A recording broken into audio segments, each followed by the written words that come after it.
Sir, எனக்கே one more எடுக்கிறாங்க. Okay, thank you every one. படம் பார்த்துருப்பீங்க. உங்களோட ஒப்பீனியன்ஸாக இருக்கட்டும், இல்லை கொஷின்ஸாக இருக்கட்டும், நீங்கள் எதுவாக இருந்தாலும் கேட்கலாம். Will answer it. But thank you every one.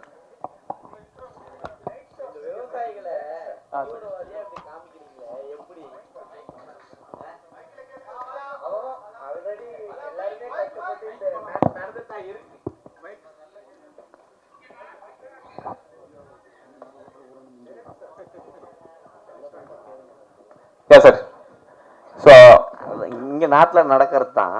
But ஆனால் நம்மளுக்கு தினம் தினம் அது கேள்விப்பட்டுகிட்டே தான் இருக்கும். பட் அவங்கள வந்து நம்ம வந்து சப்போர்ட் பண்ணோம் தானே. ஸோ அவங்க வந்து இந்த மாதிரி ஒரு எக்ஸாம்பிளிஸா அவங்க ரிவெஞ்ச் எடுக்கிற மாதிரி இல்லை சார். அதாவது நீங்கள் அதே கதையில் பார்த்தீங்கன்னா தற்கொலை பண்ணிக்கிட்ட சில பேரும் இருக்காங்க இல்லைங்களா? அந்த சிஸ்டம்க்கு அகேன்ஸ்டாக ஃபைட் பண்ணவங்களும் இருக்காங்க. ஒருத்தன் அவனால் முடியும்னு வச்சுக்கோங்களேன். இப்போ நீங்கள் ஜல்லிக்கட்டு பிரச்சனையை எடுத்துக்கிட்டிங்கன்னா அது நிறைய பேர் வந்து கரெக்ட் தானேன்னு சொன்னாங்க. நம்ம ஊரெல்லாம் போய் சண்டை போட்டோம்ல, அகைன்ஸ்ட் சிஸ்டமாக இருக்கட்டும், அது திரும்ப வாங்கணும்ல. அது அவனோட பர்ஸ்பெக்டிவ் சார். சண்டை போட்டு பழகின ஒருத்தன், ஒரு சோல்ஜராக இருந்த ஒருத்தன் ஒரு அளவுக்கு தான் பொறுத்துப்பான், அதுக்கப்புறம் சண்டை போடணும்னு நினைப்பான். ஸோ அது அந்த பிரேக்கிங் பாயிண்ட் தான். இட்ஸ் நாட் லைக் எல்லா ஃபார்மர்ஸ் அப்படி இருக்காங்கன்னு நான் எதுவும் சொல்லலை. And more over he is fighting for his own house and family இல்லையா? ஸோ நான் அப்படி ஃபார்மர்ஸை மீன் பண்ணல. அப்படி உங்களுக்கு தெரிஞ்சிருந்ததுன்னா ஐம் சாரி. ஏன்னா இதே முருகதாஸ் சார் ஒரு படம் எடுத்திருப்பாரு, இதே சேம் இதே பேட்டர்ன்லேயே இருக்கும், கத்தி. அதுலேயும் அதே தான் பழி வாங்குற மாதிரி தான் போகும். பட் ஆனால் ஒரு இடத்துல மெசேஜ் மாதிரி சொல்லியிருப்பாங்க. ஆனால் நீங்கள் ஒட்டுமொத்தமாக ஒரு இடத்துல போய் போட்டுடுறீங்க. ஏன்னா நம்ம எல்லாருமே அங்கே தான் வந்து சேவிங் பண்ணுறோம். எல்லாருமே அங்கே தான் சேவிங் பண்ணுறாங்க. அதை எடுத்து குப்பையில் போட்டு திருப்பி இது பண்ணுற மாதிரி காமிக்கிறது இல்லை. ஏன்னா இவங்கள கஷ்டப்படுறாங்க, கஷ்டப்படுறதுக்கு சப்போர்ட் பண்ணு தான் ஒரு லாஸ்ட்டில் சொல்கிறாங்க.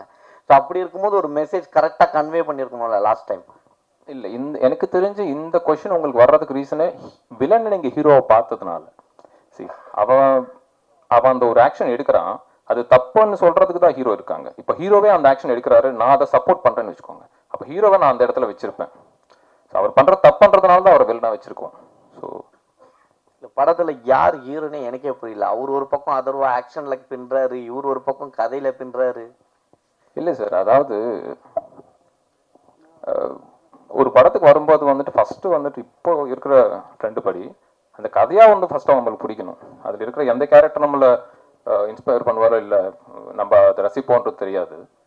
படமாக அது நல்லா இருக்கணுன்றது தான் ஃபர்ஸ்ட் இன்டென்ஷன். இன்னொன்று, இவர் பண்ற எல்லா படங்களும் பார்த்தீங்கன்னா படத்துல அவர் ஹீரோவா மாறுற படம் தான் பண்றாரு தவிர ஹீரோவா அவர் வந்து படம் பண்ணல. இனி ஃபிலிம் பார்த்தீங்கன்னா டிஎன்ஏ பாருங்க, ரீசெண்ட் அவர் பண்ண எல்லா படத்துலையுமே அவர் அந்த கேரக்டர்ல இருந்து மெதுவா ஹீரோவா மாறுற படம் தான் பண்றாரு. ஸோ அதனால தான் அவருக்கு அந்த கதை சொன்னதும் வந்துட்டு அவரு பிடிச்சிருந்தது. ஸோ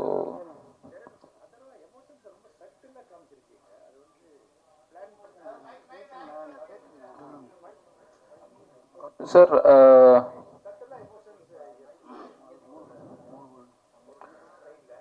இல்லை சார், அது ஆக்சுவலாக என்னன்னா இப்போ அவங்க ஃபேமிலியில் கிரியேட் ஆகிற எல்லா பெயினுக்குமே அவர் தான் காரணம் அப்படின்னும் போது அந்த கில்ட் தான் நமக்குள்ள இருக்கும். ஓகேங்களா? நம்மளால ஒரு தப்பு நடந்துச்சுன்னு வச்சுக்கோங்களேன், அப்பதான் வந்து நம்ம ஓவரா ரியாக்ட் பண்ணுவோம் தவிர நம்ம வந்துட்டு அந்த ஒட்டுமொத்த பெயினுக்கும் நம்ம தான் காரணமா இருக்கும்போது வந்துட்டு அந்த கில்ட்ல அவங்க சட்டில் ஆயிடுவாங்க. ஆமா, சட்டில தான் வந்துட்டு அது வெளியே வரும். ஏன்னா அந்த மொமெண்ட்டை திரும்ப திரும்ப ரீலீவ் பண்ண மாட்டாங்க, அந்த பெயின்ல இருந்துட்டு இருப்பாங்க. ஸோ நீங்க ரெண்டு கேரக்டர்ஸுமே பெயின்ல இருக்கிற கேரக்டர்ஸ் தான் சார். டைரக்டர் சார், நியாயப்படி இவரெல்லாம் சார் ஜெயிச்சிருக்கணும். நியாயப்படி நம்ம அஸ்வின் தானே ஜெயிச்சிருக்கணும்.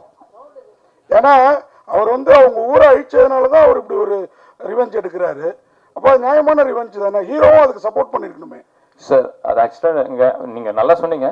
முன்னாடி இருக்கிறவரு அது தப்புன்னு சொல்றாரு. அதுதான் சார். இப்போ டிஃபரன்ஸ் ஆஃப் ஒப்பீனியன், ஃப்ரண்ட் பேக்ல உட்காந்துருக்கீங்க, ஒரு சீட்டு டிஃபரன்ஸ்ல உட்காந்துருக்கீங்க. நீங்களே வந்து அது கரெக்ட்னு ஃபீல் பண்றீங்க, அவர் அது தப்புன்னு ஃபீல் பண்றாரு.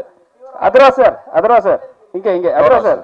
No no no no sir, தீவிரவாதி காட்டணும். அம்பேத்கர் காட்டுறீங்க. ஸோ நீங்க லா படி நடந்துக்கணும்னு செகண்ட் பார்ட்டுக்கு தான் காமிக்கிறீங்க. ரெண்டு பேர் கேட்டதுக்கும் அதே தான். நம்ம விவசாயிகளை வந்து தூக்கி தான் காட்டுமே தவிர நம்ம அவங்க வந்து ரிவேஞ்சுக்காக இந்த மாதிரி ஒரு ஸ்லம் ஃபுல்லா இது பண்ணி அவங்க வந்து ரிவேஞ்ச் எடுக்கிறாங்க அவங்க அந்த மாதிரி காட்டிங்கன்னா அதான் நாங்கள் கேட்க வரோம். இப்போ அந்த விவசாயிங்க வந்து ரிவேஞ்ச் எடுக்கிறாங்கன்ற மாதிரி காட்டல. அதனால தான் நான் அவங்க எல்லாரையும் வந்துட்டு அந்த அந்த மைண்ட்ஸ்ல ஒர்க் பண்ற காஸ்டியூம்லயே வந்துட்டு வச்சிருப்பேன். ஓகே, ஒரு ரக்கடான லைஃப் வாழ்ந்துட்டு இருக்க ஒரு கேரக்டர் அவங்க வச்சிருப்பேன் தவிர அவங்க வேட்டி கட்டிட்டு வந்துட்டு விவசாயிகளை வந்து நான் எங்கேயுமே போர்ட்ரே பண்ணல. அதெல்லாம் சார் நீங்க மைக் சார், இந்த ஸ்டோரி டேரக்டர் உங்ககிட்ட சொல்லும் போது உங்களுக்கு என்ன தோணுச்சு? இப்போ இருக்க கரெக்டில் வந்து எல்லாமே நடந்துன்னு இருக்கு. மக்களை வந்து அடிக்கிறதெல்லாம் போலீஸ் தான், பின்னாடி இருக்கிறதெல்லாம் ஆட்சியாளர்கள் தான். ஸோ இந்த ஸ்டோரி பண்ணும்போது நீங்கள் ஏதாவது டேரக்டர் ஏதாவது சொன்னீங்களா, இல்லை ஏதாவது ஸ்கிரிப்டில் ஏதாவது மாற்றினீங்களா? இல்லை சார், செகண்ட் ஹாஃப்ல ஆக்ஷன் பிளாக்ஸ் அதெல்லாம் ஒர்க் பண்ணோம். பட் இந்த ஸ்டோரி வந்து நான் கேட்கும்போது எனக்கு ஒரு விஷயம் பட்டு சார், இப்போ நீங்கள் கேட்ட கேள்விக்கும் ஒரு பதிலாக இருக்கும்னு நினைக்கிறேன். இந்த உலகம் வந்துட்டு ஒரு உலகம் தான் சார், நம்ம எல்லாருமே வாழ்றது. பட் பெர்ஸ்பெக்டிவா பார்த்தீங்கன்னா 3 உலகத்தில் இருக்கிற மாதிரி இருக்கும். ஒன்று நான் பார்க்குற உலகம், என் பெர்ஸ்பெக்டிவ்ல எனக்கு தெரியுற உலகம். ஒன்று உங்கள் பெர்ஸ்பெக்டிவ்ல இருந்து தெரியுற உலகம். பட் ரியாலிட்டி என்னன்னா 2 பேரோட ஒரு காமன் பாயிண்ட்ல ஒன்று மீட் பண்ணுறோம் சார், அதுதான் ரியாலிட்டி, அதுதான் நிஜம் உலகம். ஸோ வந்துட்டு இங்கே யார் சார் தப்பு, யார் கரெக்டு? ஸோ யூனிஃபார்ம் போட்டவங்க எல்லாமே கரெக்ட் அப்படின்னு கிடையாது.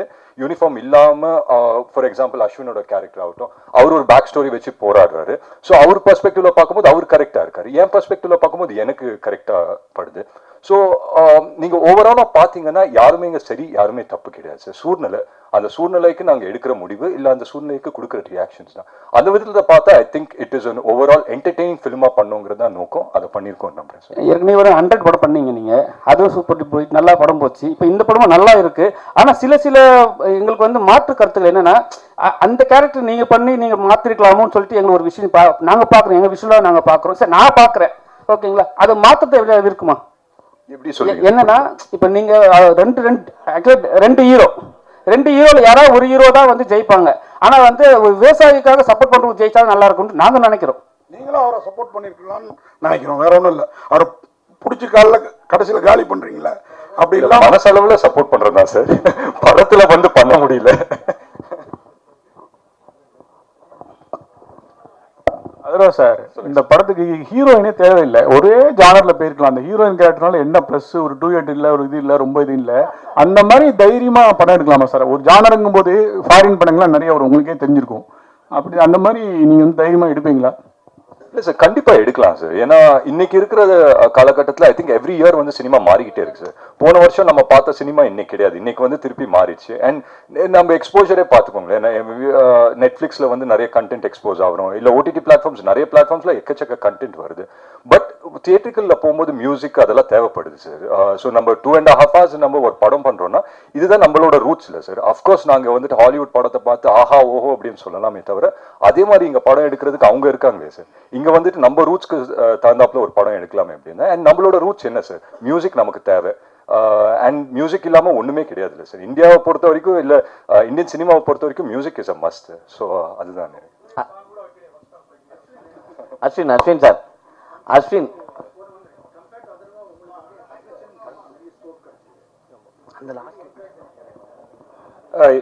எஸ் சார், எனக்கு இந்த கேரக்டர் ரொம்ப, டைரக்டர் சார் வந்து ஃபர்ஸ்ட் கதை சொல்லும்போது அந்த அக்ரேஷனை விட அவருக்குள்ளார இருக்கிற ஒரு ட்ராமா, அந்த அக்ரேஷனோட காஸே வந்து அந்த ரூட் காஸே அந்த ட்ராமானால நிறைய விஷயங்கள் ப்ளே பண்ற ஸ்கோப் இருந்து. பாடி லாங்குவேஜ்ல வந்து ஏன்னா எக்ஸ் மிலிட்ரி எக்ஸ் சோல்ஜர்னு வரும்போது கொஞ்சம் ஸ்டிஃபா ஸ்டில்லா அது உள்ளுக்குள்ள ஒரு விஷயம் வந்து பாயில் ஆகுறது. பட் ஹீஸ் நாட் ஃபிளாம்பா, ஒரு ஃபிளாம்பாயிண்டான ஒரு கேரக்டரோ, ரொம்ப ஒரு ஆமா அந்த கண் பார்வையும் வந்து ரொம்ப யூஸ்வலா ஆக்டர்ஸ் வந்து கொஞ்சம் எக்ஸ்பிரசிவா இருக்கணும்னு சொல்லி நம்ம ஃபேஸ் ஐஸை வந்து எக்ஸ்பிரசிவா நம்ம ட்ரை பண்ணுவோம். பட் இந்த படம் பொறுத்த வரைக்கும் இந்த மோர் ஐஸ் வந்து கொஞ்சம் கண்ணு வந்து கொஞ்சம் டெட்டா, அது வந்து சிங்கிள் மைண்ட் ஃபோக்கஸோட இருந்தா அது பெட்டரா இருக்கும் அந்த character. Okay okay, thank you sir. Ashwin sir, நாக்கில் ஃப்ராக்சர்னு பார்த்தோம், அப்புறம் பொன்னியின் செல்வன், நல்ல ஒரு ஸ்டோரிஸ்லாம் பண்ணி திடீர்னு ஒரு பெரிய ஒரு லீடர் கெட்டப்பில் வந்திருக்கீங்களே, சொன்னாரா உங்களுக்கு இந்த மாதிரி நீங்கள் லுக்கில் வரணும் அப்படின்ட்டு? இல்லை, அப்படி டைமிங் அப்படி அமைஞ்சது சார். லுக்கா பார்த்தீங்கன்னா டைமிங் அப்படி அமைஞ்சது அந்த டைமில். எனக்கு என்னென்ன ஒரு வருத்தம்னா, ஒரு ஆக்டராக வந்து எனக்கு நிறைய கேரக்டர் பண்ணணும்னு ஆசை, நெகட்டிவ் ரோல் பண்ணணும்னு ஆசை. ஆனால் மேபி அந்த சாக்லேட் பாயோ அந்த ஒரு ஜோனில் பார்க்கும்போது இந்த லுக்கில் மேபி பார்க்கும்போது யாருமே அந்த விஷுவல் அது அமையலை அப்படி. ஸோ ரவி சார் வந்து அப்போது கேட்கும்போது, ஆக்சுவலாக ரவி சார் வந்து ஃபர்ஸ்ட் ஃபோனில் பேசும்போது வாய்ஸை பேஸ் பண்ணி தான் பேசலாம், நீங்கள் ஆஃபீஸ்க்கு வாங்கன்னு அப்படி சொன்னார். அண்ட் அவர் கதை சொல்லும் போதே தெரிஞ்சிச்சு இவ்வளோ ஸ்கோப் இருக்கு. ஏன்னா சம்டைம்ஸ் வந்து நம்ம ஃபீல் பண்ணுவோம் அது வந்து வெறும் ஒரு வில்லன் இருக்கா, அது வந்து அதுக்கு ஒரு உருவம் தேவைன்னு மட்டும்தான் கூப்பிடுவாங்க. பட் இதில் ஒரு சோல் இருந்துச்சு அந்த கேரக்டருக்கு. ஸோ அது எனக்கு ரொம்ப பிடிச்சிருந்தது. அண்ட் நீங்கள் ஒரு கேட்குறீங்களா ஒரு சில விஷயங்கள், அந்த கதையோட சக்ஸஸே அங்கே தான் நினைக்கிறேன். இதில் யார் ஹீரோ யார் வில்லன்ற ஒரு விஷயம் உங்களுக்கு யோசிக்க வைக்கும்போது மேபி ஒரு சில பேர் வந்து இவர் பக்கம் நியாயம் இருக்குது, ஒரு சில பேர் இவர் பக்கம் நியாயம் இருக்குன்னு அப்படி ஃபீல் பண்ணுவாங்க. அதுதான் அந்த கதையோட வெற்றின்னு நான் நினச்சிக்கிறேன் sir. Correct sir. Captain Prabhakaran அந்த படத்தில் தான் ஹெல்மெட்டில் அந்த லைட் வச்சு அவ்வளோ பேரை காட்டுவாங்க. காட்டு நானும் பேசிட்டு இருந்தோம். அதுக்கப்புறம் இந்த படத்தில் தான் அதிகமாக நீங்கள் கொண்டு வந்திருக்கீங்களோ அப்படின்றது நாங்கள் ஒரு இல்ல அவர் கேப்டன் பிரபாகரன் விட கவுண்டமணி சார் போட்டதுனால தான் பயங்கர ஃபேமஸ், அது வேற விஷயம். இல்ல சார், அந்த ஐடியா வந்துட்டு கேமராமேன் சார் சின்ஸ் வந்து நாங்கள் அந்த செட்ல ஷூட் பண்ணிட்டு இருக்கும்போது அந்த லைட்ஸ் வந்து ஒரு சைட்ல இருந்து தான் நம்ம த்ரோ பண்றோம் இல்லைங்களா. ஸோ அது வந்துட்டு அவர் கேமராவும் அவர் தான் சூஸ் பண்ணார் அனமாஃபிக் பண்ணணுன்றது. ஸோ அந்த ஸ்ட்ரீக்ஸ் இதெல்லாமே பியூட்டிஃபுல்லாக இருக்கும்னு சொல்லிட்டு அந்த ஹெல்மெட் கேமரான்ற ஐடியா அவர் கொடுத்தது தான். அஸ்வின் சார், ஒட்டுமொத்த போலீஸையும் காலி பண்ணுற மாதிரி ஒரு சீன் பண்ணியிருக்காங்க. எல்லாருமே அவ்வளோ ரொம்ப டென்ஷனான இடத்துல வந்து நீங்கள் வச்சுருக்கீங்க. டேரக்டர் உங்கள்கிட்ட கதை சொல்லும் போது இந்த விஷயம் இருக்குன்னு சொல்லும் போது உங்களுக்கு என்ன தோணுச்சு? ஏன்னா இப்போ இருக்கிற போலீஸ்லாம் வந்து அவங்க ஏதாவது அகேன்ஸ்ட் ஏதாவது பேசினாவே வந்து புள்ள பூச்சி போட்டுறாங்க, அடிக்கிறாங்க. உங்களுக்கு என்ன தோணுச்சு? இல்லை, கடைசியில் ஒரு படம் தான். நீங்கள் கேட்குற கேள்வி அதாவது நேரில் வந்து போலீஸாக வந்து வண்டியை பிடிச்சி நீங்கள் என்னங்க இப்படி நடிச்சிருக்கீங்கன்னு அது அப்படி தான் கேட்குறீங்களா? அதுக்கு எல்லாமே ஒரு கதாபாத்திரம் தான் சார். அண்ட் கதையா முடியும் போது அதர்வாவோட கேரக்டர் வந்து ஹீரோட கேரக்டர் சொல்றது அதானே, அந்த டைம்ல வந்து காது கொடுக்கறதுக்கு நம்ம இருந்திருக்கணும் அப்படி வந்து சொல்றாரு. ஸோ ஐ திங்க் அது ஒரு பேலன்ஸ்டா தான் அந்த மெசேஜ் வந்து வருதுன்னு எனக்கு தோணுது. சார் டைரக்டர் சார், இந்த படம் உண்மையாகவே ஒரு டிஃப்ரெண்ட்டாக இருக்குது பார்த்தப்பறம். அதுவும் இவர் வந்து உங்களுக்கு பரணி மேலே என்ன கோவம்னு தெரியல. அவர் பிக் பாஸில் மதுளேறி குடிச்ச மாதிரி இங்கேயும் குதிக்க விட்டுருக்கீங்க. அதே மாதிரி அவர் தலையை ஒரே சிவில் பயங்கர இதுவாக இருந்தது. நான் வில்லன் அதனால தான் அவர் எங்களை உட்கார வச்சார் ஹீரோன்னு அவரையும் சொல்கிறோன்னா அது ஒரு காரணம் அந்த படத்தில். வாழ்த்துக்கள். இந்த படம் எந்த அளவுக்கு டிஸ்ட்ரிபியூஷன் யார், ஏன்னா பெரிய லெவலில் பண்ணியிருக்கீங்க படம், புதுசாக இருக்குது. யார் பண்ணுறா என்ன, அவங்க வந்திருக்காங்களா? சார் தான் வந்து ரிலீஸ் பண்ணுறாரு, தமிழ்நாட்டு ரிலீஸ் அவர் தான் பண்ணுறாரு. அந்த டிஸ்ட்ரிபியூட்டர் இதெல்லாம் வந்து சார் தான் கேட்கணும் நீங்கள்.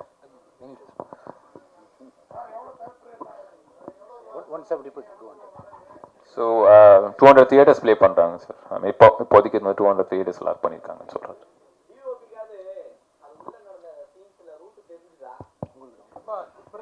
நாங்கள் எல்லாருமே வந்து கையில் ஒரு மேப்போட தான் சுற்றிட்டு இருந்தோம். பெருசாக வந்து ஃபோட்டோ கார்டு போட்டு படத்துக்கு கையில் மேப் போட்டு டனல்னு டைட்டில் வச்சிருக்கீங்க. டனல்னு வச்சா இன்னும் கொஞ்சம் பொருத்தமா இருக்கு. ஆமா, தெலுங்குல வந்து டனல் தான். ஓகே, தெலுங்கு வந்து டனல் தான். வாழ்த்துக்கள். நானும் இங்க எல்லார்ட்டையும் சொல்லி பார்ப்பேன், படம் என்ன டைட்டில் என்ன டனல் அப்படின்னா டனலான்னு தான் எல்லாரும் கேட்குறாங்க. இங்கேயுமே வந்து நம்ம டனல்னே வச்சிருந்துருக்கலாம்னு நினைக்கிறேன். எல்லாம் யாரை கேட்டாலும் கேட்கறது வந்து டனல் அப்படின்னு தான் சொல்றாங்க. சார், இயக்குனருக்கு ஒரு கேள்வி சார். இங்க சார், ஆக்சுவலாக ஒரு 10 இயர்ஸ் கிட்ட இருக்கும் முன்னால வந்து இது ஒரு ரியல் இன்சிடென்ட் நடந்தது. வேளச்சேரியில வந்து ஒரு என்கவுண்டர் இருந்துச்சு. அதை இன்ஸ்பயர் பண்ணி தான் எடுக்கப்பட்டது. ஆமா சார், ஆமா சார். அதுதான் அந்த ஐடியா ஸ்டார்ட் ஆனதை வந்துட்டு அந்த டைம்ல நாங்கள் திருவான்மையூர்ல தான் இருந்தேன் சார். ஸோ அந்த டைம் அது நடக்கும்போது வந்துட்டு நான் அங்கே போயிருக்கேன். ஐ மீன் அந்த அட்மாஸ்பியர் இதெல்லாம் பார்த்துருக்கேன். அந்த இன்சிடென்ட்ல இருந்து தான் ஒருவேளை அவங்க சைடு ஒரு நியாயம் இருந்து அந்த சைட்ல இருந்து ஒருத்தன் அந்த கோவத்தோட வந்தா எப்படி இருக்கும் அப்படின்றதுல இருந்து தான் அந்த கேரக்டர் ஸ்டார்ட் ஆச்சு. வில்லனோட கேரக்டர் ஸ்டார்ட் ஆச்சு. அது முடிக்கும் போது தான் ஒருவேளை அதை ஸ்டாப் பண்ணணுன்ற ஒரு கேரக்டர் கிரியேட் ஆனா அதுக்கப்புறம் தான் அந்த கதை ஃபார்ம் ஆச்சு. மீதி நீங்க கன்சீவ் பண்ணது தான். ஆமா சார். இப்போ நீங்க ரோட்ல போறீங்க, 2 பேர் வந்து சண்டை போட்டுட்டு இருக்காங்க. அவங்க 2 சைடு வந்துட்டு அவன் நம்புறது வந்து கரெக்ட்ன்றதுனால தான் அந்த ஆர்குமெண்ட்டே போயிட்டு இருக்கும். இல்ல நீதான் தப்பா வந்த, இல்ல நீதான் தப்பா வந்தேன்னு சொல்றேன். இல்லப்பா நான் எந்த தப்பு சாரி அப்படின்னு சொன்னா அது முடிஞ்சிருக்கும். Still it is a question mark தான். இன்னும் அது ஃபேக் என்கவுண்டரா உண்மையான என்கவுண்டரான்றது இனி வரைக்கும் ஒரு கேள்விக்குறி தான் அது. இல்ல சார், அது நீங்க சொல்றீங்க, நான் சொல்லல. நீங்க சொல்ல, பட் இதுதான் இனி வரைக்கும் நடக்கிறது. Maybe sir. இது சென்சார்ல எதுனா உங்களுக்கு எதுனா இருந்துச்சா இஷ்யூ? இல்ல சார், ஆக்சுவலா வந்துட்டு அவங்க கண்டுபிடிக்கலன்னு நினைக்கிறேன். நீங்க கண்டுபிடிச்சீங்க. அவங்க வந்து அது கேட்கவே இல்லை. I'm sorry. இது இந்த டிஓபி அப்புறம் இவர் ஆர்ட் டைரக்ஷன் இந்த ரெண்டுமே இன்னும் 2 ஹீரோ மாதிரி ஆயிடுச்சு படத்துல. வாழ்த்துக்கள். Thank you sir. Thank you. Thank you sir. Thank you.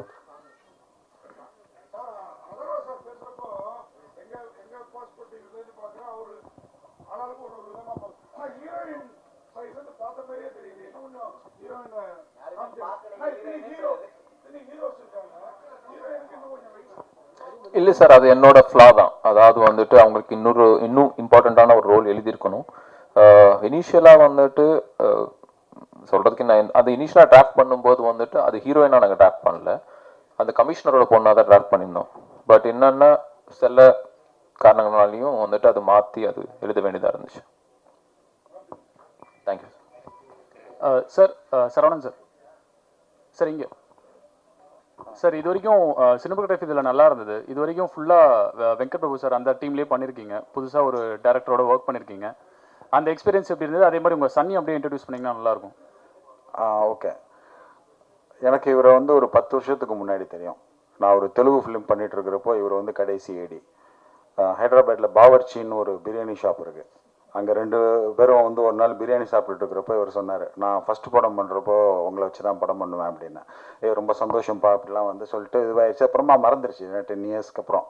அப்புறமா சுரேஷ் சந்திரா சொன்னார், இப்போ அந்த பெட்ரோமாக்ஸே தான் வேணும்னு சொல்லி ஒரு பையன் வந்து சொல்லிகிட்டு இருக்கிறாரு, உன்னை தெரியுமா அப்படின்னு சொன்னால் வந்து ரவி அப்போ வந்தார்.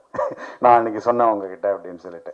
ஸோ அந்த மாதிரி வர்றப்போ வந்து இது ஒரு எக்ஸைட்டிங்கான ஒரு ஸ்கிரிப்ட். இது வந்து ஒரு சினிமாட்டோகிராஃபருக்கான ஒரு ஸ்கோப் இல்லை. இப்போ நீங்கள்லாம் சொன்ன மாதிரி வந்து சினிமாட்டோகிராஃபருக்கு ஸ்கோப் இல்லை ஒரு ஸ்கிரிப்ட். ஸோ அந்த ஸ்கிரிப்டை வந்து 10 வருஷத்துக்கு முன்னாடி என்னை கமிட் பண்ணி ஒருத்தர் அதே மாதிரி கொண்டு வந்து கொடுத்ததில் எனக்கு ரொம்ப சந்தோஷம். அதுக்கப்புறம் சார்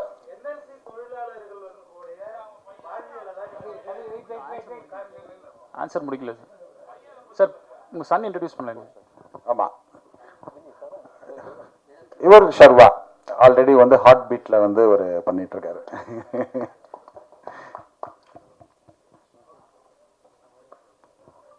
எல்லாருக்கும் வணக்கம். இன்னைக்கு எல்லாத்தையும் பார்த்ததில் ரொம்ப ரொம்ப சந்தோஷமா இருக்கு. நைஸ் சார், நல்லா பண்ணியிருந்தீங்க. Thank you. Best wishes. Thank you sir. And Atharva sir, இது வரைக்கும் சாக்லேட் பாயாக பண்ணிட்டு இருந்தீங்க. ஸோ இப்போ ஆக்ஷன் ஹீரோவாக மாறி இருக்கீங்க. ஸோ எப்படி இருக்கு இந்த நியூ ரூட்? எப்போங்க சாக்லேட் பாயா பண்ண, எப்போங்க ஆக்ஷன் மாறேன்? 2வது படமே ஆக்ஷன் பண்ணிட்டேங்க. இல்லை, பட் ஆக்ஷன் வந்து என்னோட கம்ஃபர்ட் ஜோன். எனக்கு ரொம்ப பிடிக்கும் ஆக்ஷன் பண்ணுறது. நான்லாம் எந்த மாதிரி கிட்டனா இந்த WWF பார்த்து வளர்ந்த பையன். ஸோ எனக்கு சின்ன வயசுலேயே இந்த ஆக்ஷன் படம் பார்க்குறது, இல்லை ஆக்ஷன் ஃபிலிம்ஸ் வந்து நான் சினிமாவுக்கு வந்த பிறகு ஆக்ஷன் ஃபிலிம் செலக்ட் பண்ணி அன்னைக்கு வந்து ஆக்ஷன் ஷூட் பண்ணுறோன்னா எனக்குள்ளே வந்துட்டு ஒரு சின்ன ஒரு எனர்ஜி தனியாக அப்படியே வந்துடும். ஸோ அந்த விதத்தில் I think I'm enjoying the phase that I mean.